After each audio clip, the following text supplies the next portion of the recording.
ঠিক বাড়িটার পেছনের দিকে ব্যাসপুরের চূড়াটা দেখা যাচ্ছে, মন্দিরের চূড়াটা।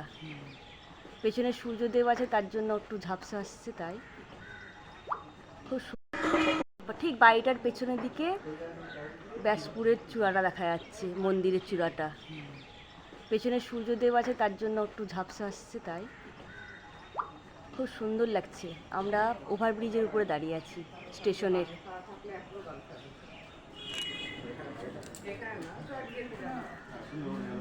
নিচে সব বাগানে ভর্তি। না দেখুন বন্ধুরা, আজকে কি জল নিয়ে সব যাচ্ছে।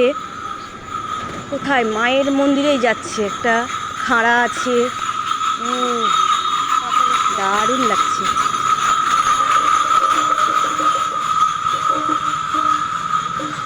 এটা তো খুব সুন্দর। কি কি আছে? খাঁড়া আছে। না না, এইটা কি মন্দির? এটা হ্যাঁ, শিবের মাথায় ঢালতে যাবে মনে হয়।